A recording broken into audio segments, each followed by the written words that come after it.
Welcome to This Explainer.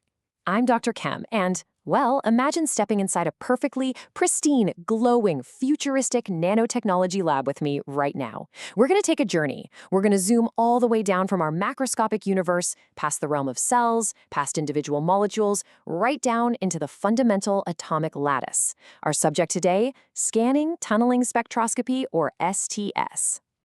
And that brings us to the ultimate question, doesn't it? How exactly do we see the fundamentally invisible? It's a shared quest.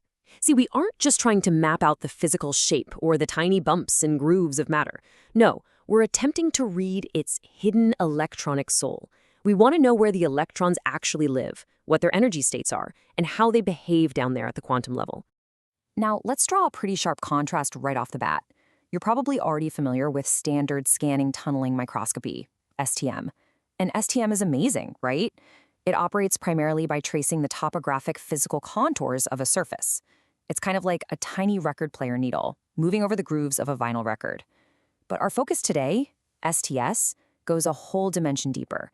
It reveals the electronic fingerprint of the material. By meticulously sweeping the voltage, STS maps out what we physicists call the local density of states, or LDOS. Basically, it tells us exactly what the electrons are doing at a specific location and at a very specific energy level.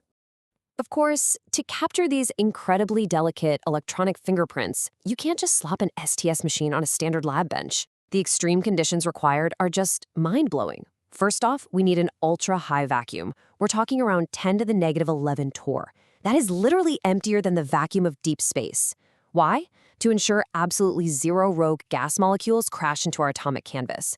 Second, we use intense cryogenic cooling, like a helium-3 fridge, to bring the entire system down to roughly 300 millikelvin. That's just a tiny fraction of a degree above absolute zero. And finally, the vibration isolation. We have to completely eliminate thermal and vibrational noise. Seriously, if you don't, a simple footstep down the hall looks like a massive earthquake at the atomic scale. So, what does the actual mechanical reality of this look like? Imagine an atomically sharp metallic probe, usually made of tungsten or niobium, hovering just angstroms, just the tiniest fractions of a nanometer, above a conductive surface. It relies on highly precise piezoelectric actuators to physically raster scan across surface steps and chemical inhomogeneities. It's an absolute marvel of engineering, just hovering there in the void. And to actually pull this off, we have to measure what seems almost impossible: 10 to the negative 12 amperes. That's right. The tunneling current we're measuring between that metallic tip and the sample is in the ultra-low picoampere range. It's an incredibly faint signal. It's so quiet that researchers have to use highly specialized transimpedance amplifiers, basically superpowered preamplifiers, just to translate this microscopic quantum whisper into a voltage that our computers can actually register. But wait, you might be wondering, how is current flowing at all if the tip isn't even physically touching the sample? Well, that brings us to the absolutely wild physics at play here: quantum tunneling. Down at this scale, electrons do not behave like solid little billiard balls. Instead, they act like glowing, vibrating quantum waves. When they hit that empty vacuum gap between the probe tip and the sample surface, they don't just stop. Their probability clouds literally extend right through the barrier. It's like magic, but it's quantum mechanics.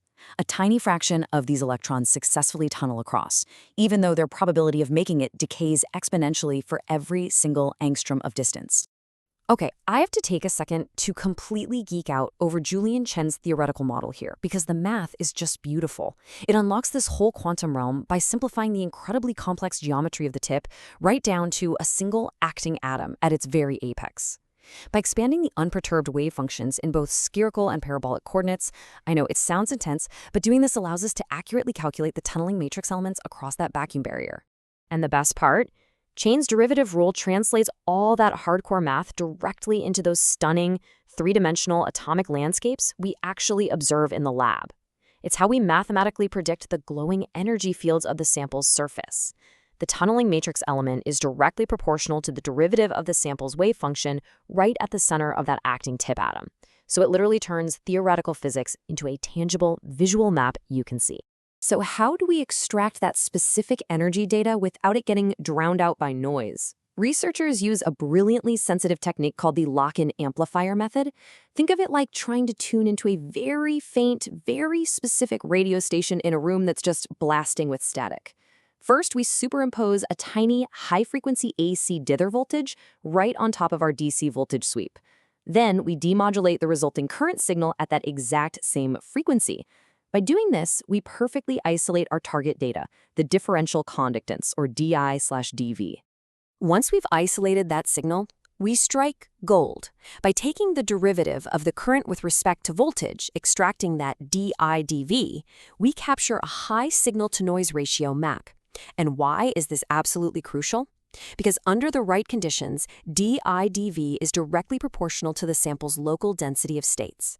We aren't just seeing atoms anymore. We are looking at a high-fidelity map of exactly where electrons are allowed to exist at very specific energy levels. To put that into perspective, let's think about a real-world application. In one incredible study, researchers explored the confinement of silver-111 surface-state electrons trapped inside a porous organic network. It is an absolute marvel to witness. Using open feedback loop STS, they can accurately map out how these organic molecules act like literal walls. They corral and confine the quasi-free, two-dimensional electron gas of the silver surface into a periodic quantum dot array. We are visually mapping how molecules trap quantum waves. No way, right? It's just incredible. And the applications as we explore this atomic canvas? They are incredibly diverse and, honestly, world-changing. We can characterize zero-dimensional energy levels in sub-nanometer quantum dots to help build single-electron transistors. We can observe room-temperature Coulomb blockades, carefully controlling the tunneling of just one single electron at a time. We can map the superconducting gaps of complex quantum materials like iron telluride and niobium.